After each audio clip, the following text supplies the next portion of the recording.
This is topic number 14, and we are going to see reproductive system. We are going to start with female reproductive system. The functions are very complicated. Produces the female egg cells, transports the eggs to the site of fertilization, implants the fertilized egg into the uterus, and if fertilization or implantation does not take place, the system is decided to menstruate every month. If the fertilization or implantation takes place, the baby starts growing until his or her delivery and produce hormones. Um, we can see here the external organs. Let me find the cursor. Okay, this is labium majus, labium minus, vaginal opening, and the clit or clitoris. The labia majora or labium majus enclose and protect the other external reproductive organs, are relatively large and fleshy, and are comparable to the scrotum in males. And the labium minus or labia minora can be very small, and they lie just inside the labia majora and surround the openings to the vagina, the canal that joins the lower part of the uterus to the outside of the body, and the urethra, the tube that carries urine from bladder to the outside of the body. And this is the clitoris, are very small and sensitive, and that is comparable to the penis in males. Is covered by a fold of skin called the prepuce, which is similar to the foreskin skin at the end of the penis. Like the penis, the clitoris is very sensitive to stimulation and can become erect. The internal organs, this is the vagina. There is a canal that joins the cervix, the lower part of the uterus. This is the uterus, and it also is known as the birth canal. This one, and the uterus is a hollow pear-shaped part of this system, and is divided in two parts. Sorry, I'm very sick. It's divided into parts. Sorry. Oh, okay. Here's the cursor.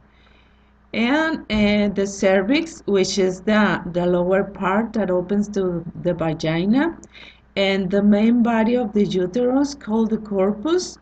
And the corpus can easily expand to hold a developing baby. A channel to the cervix allows a sperm to enter and menstrual blood to exit. Ovaries, female reproductive system has two ovaries, and this is the fallopian tubes. The ovaries are small oval-shaped glands that are located on either side of the uterus, and the ovaries produce eggs and hormones. The fallopian tubes, these are narrow tubes that are attached to the upper part of the uterus here, and serve as tunnels for the ova or egg to travel from the ovaries to the uterus.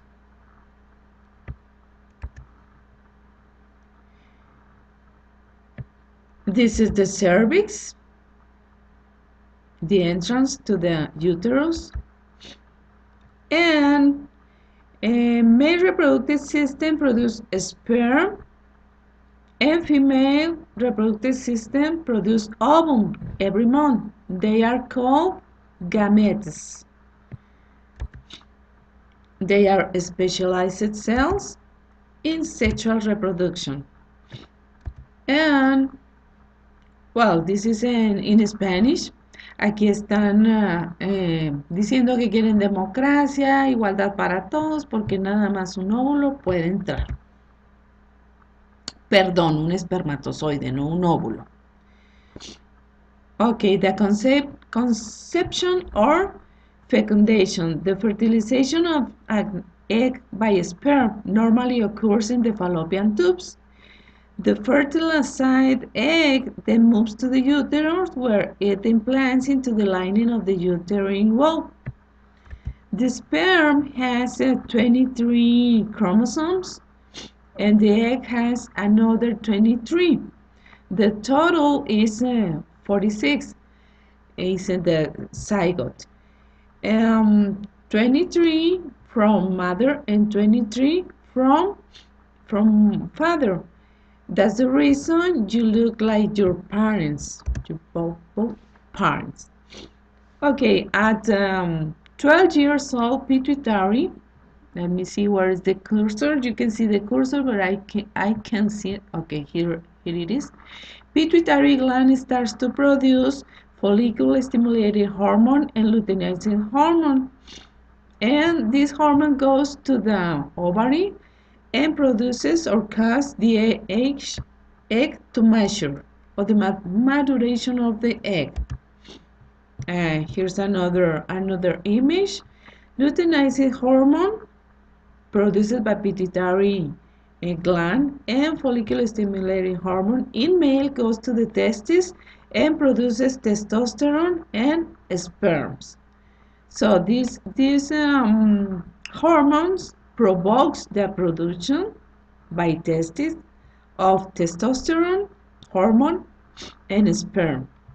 And in women, these hormones provokes the production of estrogens and progesterone. If luteinizing hormone is not present, egg does not mature and ovulation does not occur. Effects of estrogen, for example, in brain, estrogen helps to maintain body temperature. And here in liver, estrogen helps to regulate the liver's production of cholesterol. In uterus, estrogen stimulates the maturation of the uterus. And in the vagina, estrogen helps to maintain a lubricated and thick vaginal lining. In bones, estrogen helps to preserve bone density. And in ovaries, estrogen stimulates the maturation of the ovaries. And in the breast, estrogen prepares the glands for future milk production. Now, male reproductive system.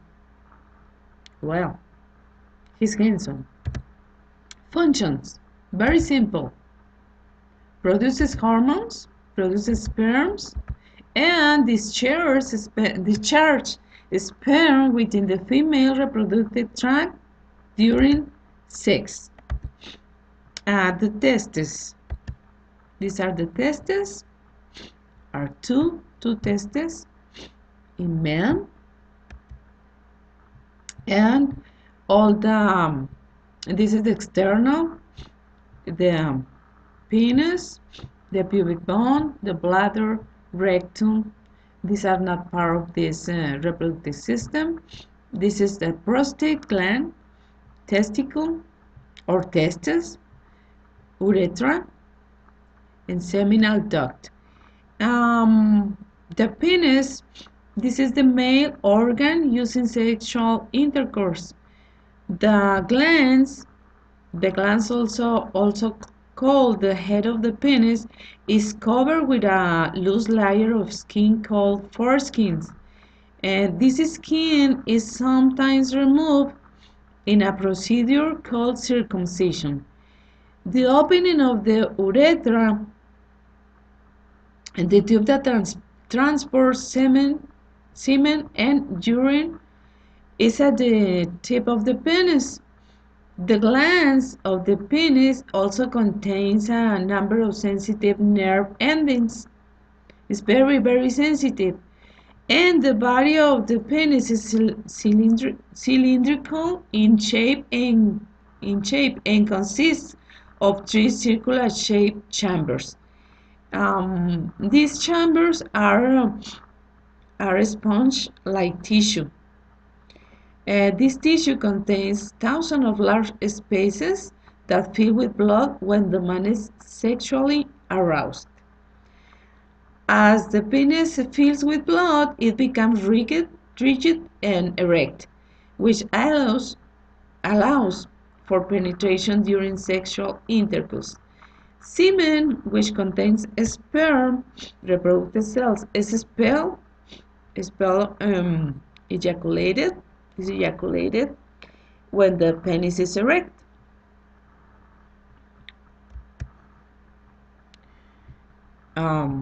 This is another image, and this is an image and circumcised penis. Sorry, I lost the cursor and I can see it. You can see it, but I can't.